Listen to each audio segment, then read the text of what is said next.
حضور نے نا لوگوں کو سمجھایا تھا. پہلے لوگ کسی عقیدے کے قائل ہی نہیں تھے. محبوب نے سمجھایا کہ دنیا مختصر ہے.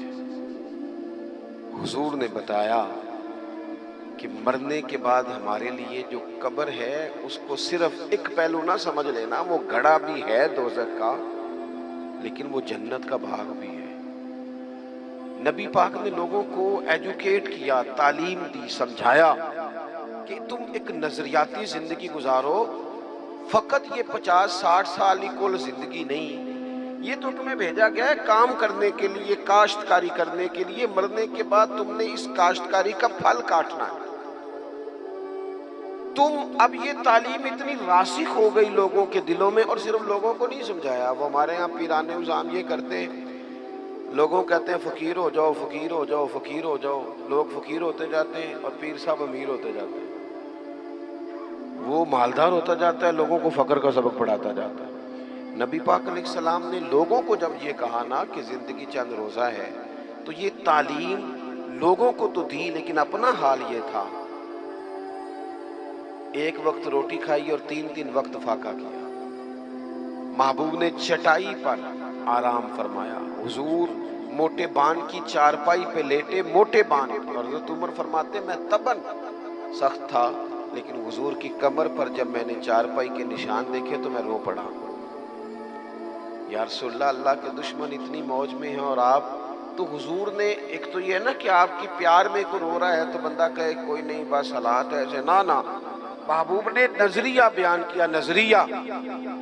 فرمایا عمر تم پسند نہیں کرتے کہ وہ تھوڑی سی دنیا میں آسانی دیکھیں اور آخرت میں رسوا ہو جائیں، اور ہم دنیا میں تھوڑی سی مشکل دیکھیں اور آخرت کی ساری عزت اللہ ہمیں ہی عطا فرما دے.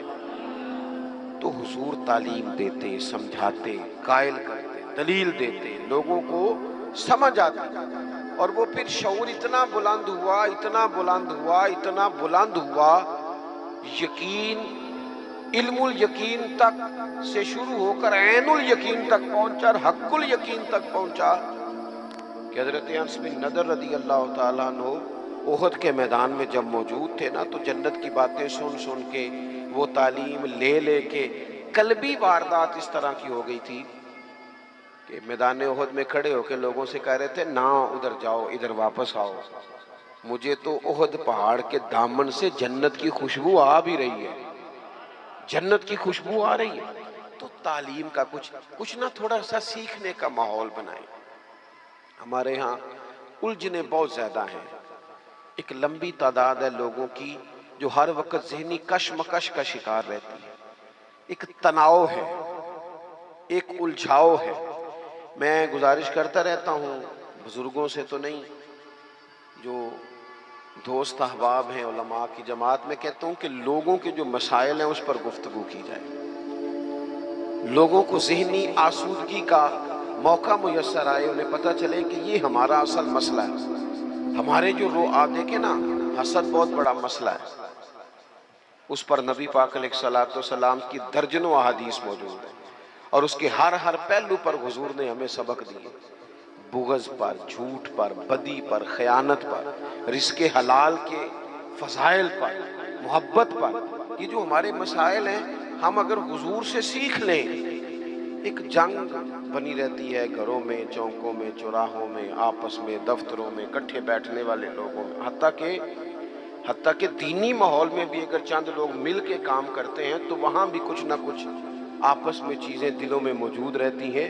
شرط یہ ہے کہ ہم حضور سے سیکھیں، کشادگی پیدا ہوگی، دل بڑے ہوں. تو نبی پاک نے اپنے لیے بطور معلم کا لفظ اعزاز کے طور پر حضور نے بیان کیا. اور دوسرا، حضور نے فرمایا میں نا اخلاق عالیہ کی تکمیل کرنے دنیا میں آیا ہوں.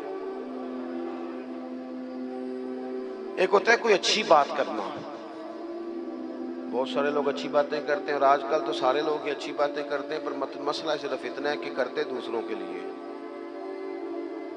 جتنی اچھی باتیں ہو رہی ہیں وہ ساری اچھی باتیں دوسروں کے لیے. اگر وہ اچھی بات جو ہم کر رہے ہیں صرف وہ والی کریں نا جس پر ہم عمل کرتے ہیں، تو جو تبلیغ عمل سے ہوتی ہے وہ دیر پا ہوتی ہے، اس میں وسعت ہوتی ہے. اللہ کے پیارے رسول صلی اللہ تعالی علیہ وسلم نے صرف اچھی بات نہیں کی، آپ توجہ کریں گے میری بات پر، حضور نے صرف ایسا نہیں کہ ایک اچھی بات محبوب نے کر دی، حضور نے وہ والی اچھی بات کی ہے کہ اس سے زیادہ اچھی بات ہو سکتی نہیں۔ اعلیٰ حضرت کہتے ہیں سارے اچھوں سے اچھا سمجھئے جسے ہے اس اچھے سے اچھا ہمارا نبی۔ ایک ہوتا ہے روٹین میں کوئی خیر کی بات کرنا، اور ایک ایسی بات کر دینا کہ پھر گنجائش باقی نہ رہے۔ نبی کریم علیہ السلام نے وہ خیر کی باتیں کی ہیں کہ مزید پھر گنجائش ہے۔ یہ جو ہمارے یہاں مصیبت بن گئی ہے نا کہ ہم نے وہاں سے بھی سیکھنا ہے دانش، وہ ہمارے اسکولوں کالجوں کی دیواروں پر انگریزوں کے قول بھی لکھ دیے۔ تو میں کہتا ہوں کیا احادیث ساری یاد ہو گئی تھی بچوں کو؟ قرآن مجید کی آیات یاد ہو گئی تھی؟ اور کیا کوئی ایسی بات تھی جو حضور نے بیان نہ کی ہو، جو آپ کو ادھر ادھر جانا پڑا؟ اللہ کے پیارے رسول صلی اللہ تعالی علیہ وسلم نے تکمیل کر دی اخلاق عالیہ، بلندی اخلاق جہاں تک جا سکتے تھے وہ ساری چیزیں حضور نے ہمیں دی ہیں۔ اخلاق کی کوئی ایسی بات نہیں جو رسول پاک صلی اللہ تعالی علیہ وسلم نے ہمیں نہ بتائی ہو، اور وہ باتیں ہمیں یاد بھی ہیں۔ بس مسئلہ یہ ہے کہ تقریریں، میں آج کل یہ دیکھتا ہوں کہ آپ آ جائیں جی، آپ یہاں بھی بیان کر دیں، آپ تھوڑا وہاں بھی کر لیں، تھوڑا وہاں بھی کر لیں۔ تو میں یہ اکثر کہتا ہوں دوستوں سے کہ اگر تو تقریریں ہیں فقط کانوں کی لذت کے لیے، پھر تو سارا دن سنو، اور اگر عمل کے لیے ہے نا تو پھر میرا خیال ہے 20 منٹ اگر کسی نے کوئی بات سن رکھی ہے تو وہ عمل کے لیے کافی ہے، وہ عمل کے لیے کافی ہے۔ وہ بزرگ ایک مثال دیا کرتے تھے کہ ایک شخص نے کسی مولانا سے سن لیا تھا، بعض اوقات لوگ کھیتوں میں قضائے حاجت کے لیے جاتے تھے پیشاب کرنے، تو کہا سخت جگہ پہ پیشاب نہ کرو، وہ اس لیے کہ پیشاب کے چھینٹے پلٹ کر کپڑوں پہ نہ آئیں۔ تو اس بیچارے نے وہ مسئلہ سن لیا، وہ صرف نعرے والا نہیں تھا نا، عمل والا تھا۔ اس نے پھر نہ اپنی رومال میں ریت باندھ کے کندھے پہ رکھ لی، جہاں اسے قضائے حاجت کا موقع آتا وہ پہلے ریت رکھتا، اس میں وہ پیشاب کرتا تاکہ میرے کپڑوں کو۔ تو کسی نے کہا چل دوبارہ محفل میں جانا ہے، کچھ سننا ہے، تو کہنے لگا نا بھائی بس، وہ جو ایک مسئلہ سنا تھا اس کے لیے کندھے پہ ریت اٹھائے پھرتا ہوں۔ یہ ایک سادی بات ہے لیکن سمجھنے کے لیے ہے، اگرچہ آپ ہنسے پر سمجھنے کے لیے ہے نا، کہ جن کا عمل کرنے کا مزاج تھا وہ تو یہاں تک تھے، اور جن کا خیال یہ کہ اب ویکھیا ساڑی محفل ہوئی، پھر راتی پھر آپ مزہ گیا ہے، ہو کیا بھئی آپ نے اور میں نے یہی تو کام کیا ہے۔ نبی کریم نے بلند اخلاق سکھائے۔ ایک حدیث اگر میرے ملک میں نافذ ہو جائے نا، ایک، کتنی کہہ رہا ہوں؟ ہاں نہ نہیں کرتے آپ، ناراض ہیں؟ کتنی؟ ایک پہ عمل ہو جائے نا، ایک پہ بس، تو سارے مسئلے حل ہو۔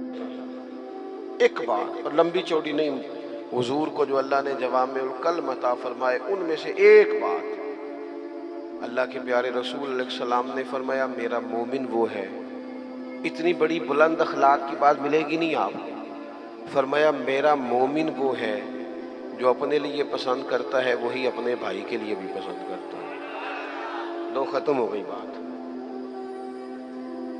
آج کے بعد زندگی میں یہ ایک بات طاری کر لو، ایک صرف، کہ جو اپنے لیے پسند کرنا ہے وہی اپنے، کوئی ملاوٹ ہوگی، کوئی آدمی غلط چیز بیچے گا، کوئی غلط چیز بنائے گا، کوئی خرابی پیدا ہوگی، کیوں کہ اس نے نا، میں دکان پہ ایک دفعہ کپڑے خریدنے کے لیے بیٹھا تھا تو ایک صاحب کہنے لگے پیر صاحب یہ لے لے آتے، میں بھی پایا ہے۔ میں کیا سارے نو یو دیا کر جڑا آپ پانا ہے۔ دیکھو نا یہ کیا بات ہوئی، آپ کو پہچان ہے نا کہ یہ کپڑا ٹھیک ہے، تو آپ باقیوں کو خرید، آپ مارکیٹ سے لے کے ہی وہی آئیں بس، جو آپ سمجھتے ہیں کہ یہ لوگوں کے لیے۔ کیوں ہم اس طرح کا کام کرتے ہیں؟ کیوں نہیں ہم سمجھتے کہ یہ غیر نہیں ہے، یہ ہمارے اپنے لوگ ہیں؟ یہ کیسے ہو سکتا ہے کہ کسی کے بچوں کو آپ ملاوٹ والی چیز کھلائیں اور بیماریاں آپ کے گھر نہ آئیں؟ یہ کیسے ہو سکتا ہے؟